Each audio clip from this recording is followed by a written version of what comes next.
Hello guys, welcome.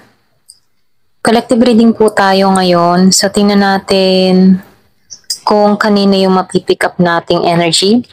Be open-minded po, hindi po halos lahat makaresonate. Thank you nga po pala sa mga nagsusubscribe at sa mga bumabalik. Maraming pong salamat. Start na po tayo. Give me the message. Kanina tong mapipick up nating energy. Give me the message.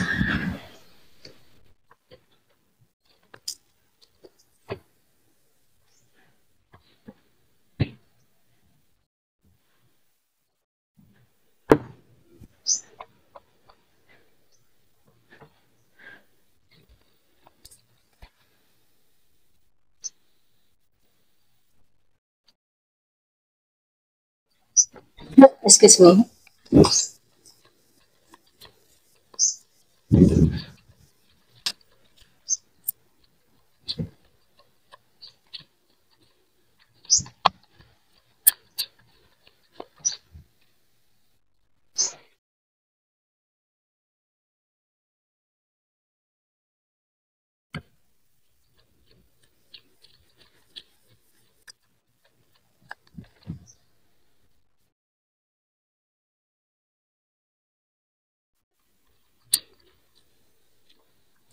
Meron ako nakikita dito na distance sa inyong dalawa or pwede rin meron kang kaugnayan na tao na meron distance sa inyong dalawa. So nakikitaan ko dito yung magkabilang mundo, pwedeng nasa ibang bansa, pwedeng nasa Pinas, araw dito, gabi doon. So napifeel ko dito yung kaibahan.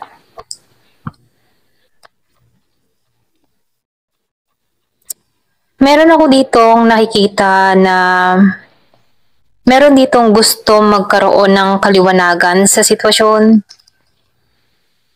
Nakikitaan ko rin dito, hindi to nawawala ng pag-asa.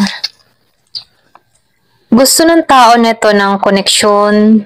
Pwedeng ikaw to, meron kang ininanais na koneksyon sa isang tao, or pwede rin itong tao na to, hinahangad nito na magkaroon kayo ng matatag na koneksyon. So nakikitaan ko rin dito, yung iba sa inyo, merong kayong pinagdadaanan ng person mo. Konting problema. So nafe-feel ko dito yung temporary lamang tong problemang kinakaharap nyo. Pwedeng sinusubok yung inyong relasyon. Yung iba sa inyo, no? So nakikitaan ko rin dito, meron ditong tao na gusto ng kaliwanagan, gusto ng maayos yung sitwasyon.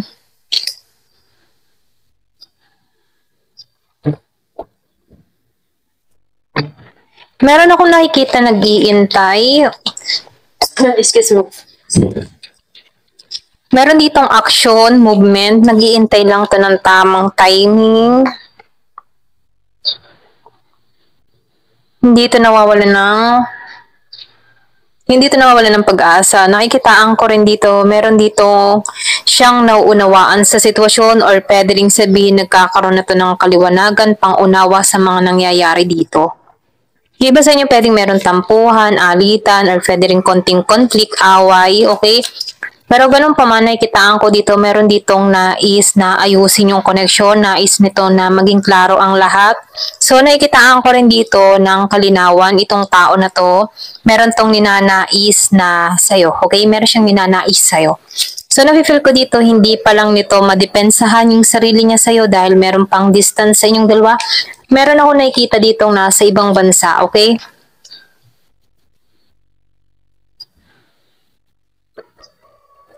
So, nakikitaan ko dito na itong tao na to, meron ako nakikita dito Aries, Gemini, Aquarius, and Libra. So, meron din ako nakikita dito na Leo and Sagittarius.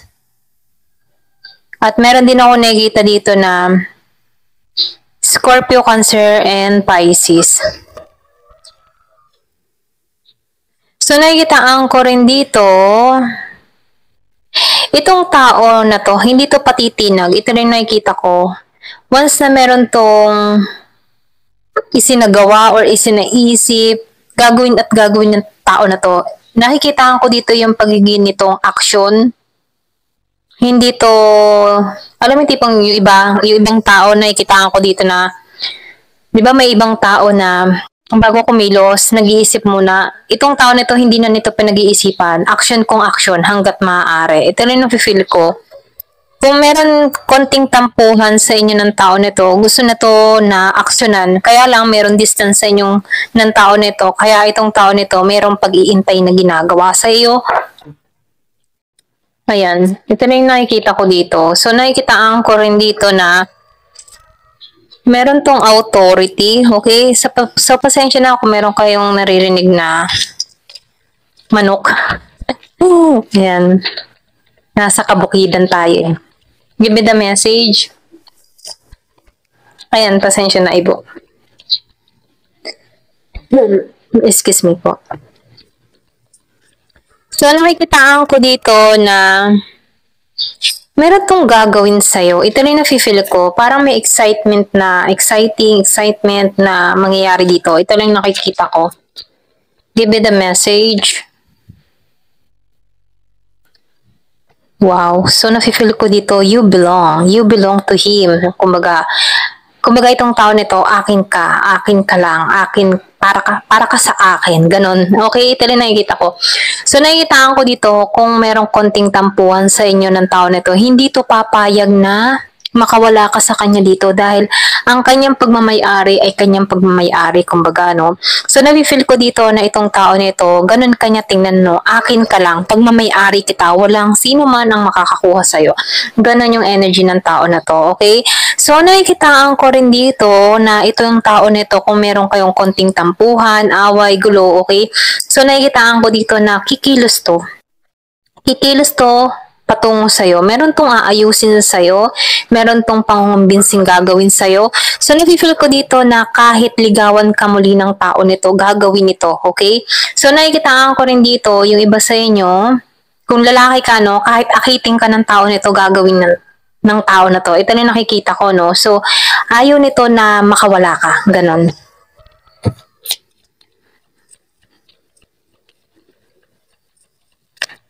So, nakikita ko dito, hindi ito nawawala ng pag-asa. Ikaw yung ninanais ng tao nito. Ikaw yung gusto niyang makasama.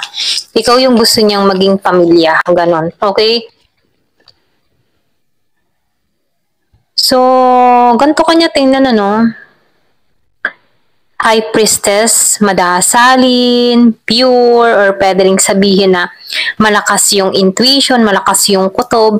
Feeling ng tao nito, safe siya kapag kasama ka kasi nakikitaan ka ng tao nito na malakas yung connection mo sa taas. Ito lang nakikita ko. Pwede rin sabihin nakikitaan ka ng tao nito na madasalin, or pwede rin mabait, mabuti. Nakikitaan ka ng tao nito na super lucky, or pwede rin sabihin na merong kang dalang swerte para sa kanya. Ito lang yung nakikita ko dito. Kumbaga, andun yung connection mo sa taas, ginagabayan ka, ganun kanya tingnan.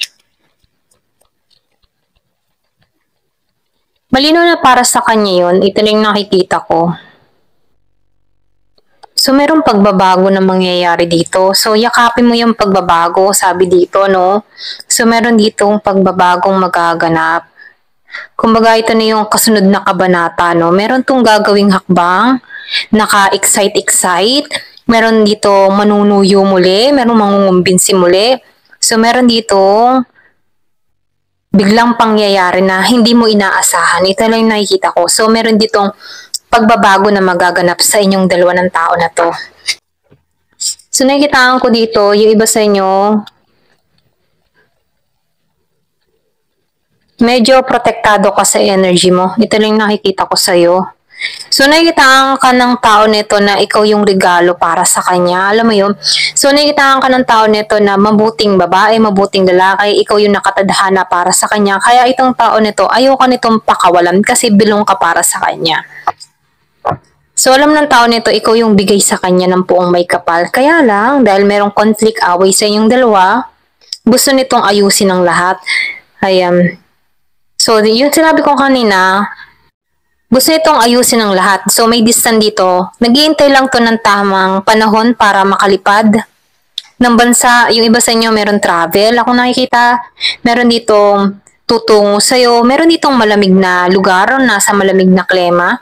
So, merong snow, pwede rin sabihin ikaw nasa Korea, Japan, Australia, Europe, yung may snow, ito na nakikita ko. Meron kang kadiling dito na nasa ganong lugar, or pwede rin ikaw, hinihintay ka lang ng tao nito kung ikaw man yung nasa ibang bansa. So, nafe-feel ko dito yung pag-iintay, pero nakikitaan ko rin dito, nakaabang to. Nakaabang to sa pag-alis mo, sa pagpunta mo, kung ikaw may nasa ibang bansa, nakaabang to sa flight mo, okay? Nakikibalita to sa'yo. So, meron lang timing dito.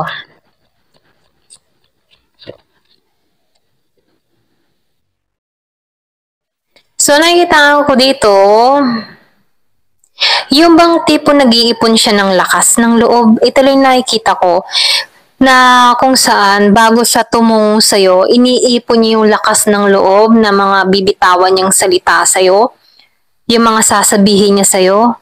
So, nafe-feel ko dito yung pag-iipon niya ng lakas ng loob, hindi ito nawawalan ng pag-asa, gusto ng tao na ito ng bagong simula, kumukuha siya ng lakas ng loob para sabihin yung bagong simula para sa'yo. So, nafe-feel ko dito na nag-iintay lang to ng tamang panahon, nag-iintay lang to ng lakas ng loob. So, nakikitaan ko dito, meron siyang pinupuno para sa kanyang sarili bago tumungo sa'yo. Ayan.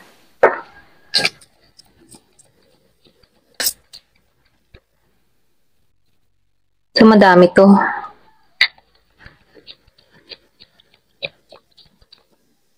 Nakikitaan ko dito yung yung bagong simula sa inyong ng tao na to. Ito lang nakikita ko. So, nakikitaan ko dito yung magiging balance. Yung sinabi ko kanina, nakikitaan ko dito ng bagong simula. So, lumabas nga yung balance dito, no? So, nafe-feel ko dito may paggising na nangyayari sa tao na to, okay?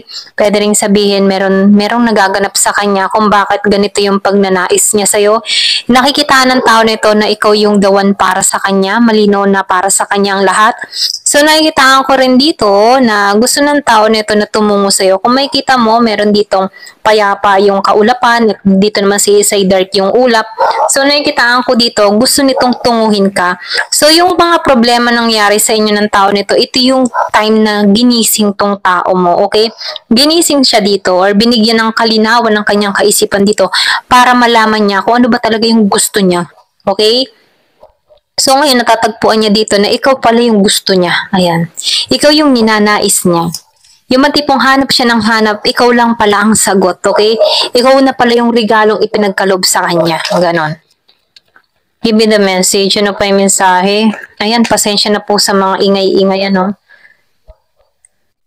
So, nakikitaan ko dito, mas gusto na nito sa yung bang tipo na kung kayo nagkalayo ng tao nito, magbabalik to, pero ang itong tao nito ay mas gusto niya yung mas malalim, okay?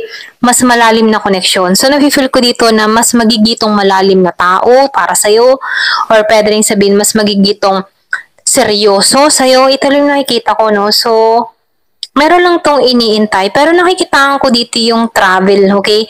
Pero sa pagta-travel niya dito, mas mangungumbinsi siya mangungumbinsi siya sa'yo, okay? So, meron ditong lalim na gagawin tong tao na to. Okay? Para sa'yo. Kasi ikaw dito, hindi ka na konektado sa tao na to, or pwede rin sabihin, hindi mo to pinapansin. Kaya itong taong ito, matindi yung effort na gagawin niya sa'yo para makonect ka muli dito, okay? Kasi nakikitaan ko dito, yung iba sa inyo, hindi ka nakakonect sa tao na to. Ito na yung nakikita ko. Give me the message. Last. Yan, last na. So, nakikitaan ko dito, meron na betray, okay? Kaya nag-interconnect. Yung bang tipo na merong na betray, or pwede rin sabihin, meron ditong naloko, dinaya, or ginago. Kaya lumayo ka dito kung bakit mas nagikang grounded dito. Ito rin nakikita ko. Pero ganun pa man, itong tao nito, kahit gaano pa yung harang na ginagawa mo sa sarili mo, kaya nitong sirain para makuha ka lamang dito. Ito lang nakikita ko. Kumbaga, itong tao na to, isinisiksik niya sa sarili niya na kanya ka lang, okay? Akin ka lang. Walang sino man ang makakakuha sa'yo. Akin ka lang. Ganon. So, ito lang nakikita ko sa tao mo. Ayan. Thank you for watching. Love and peace.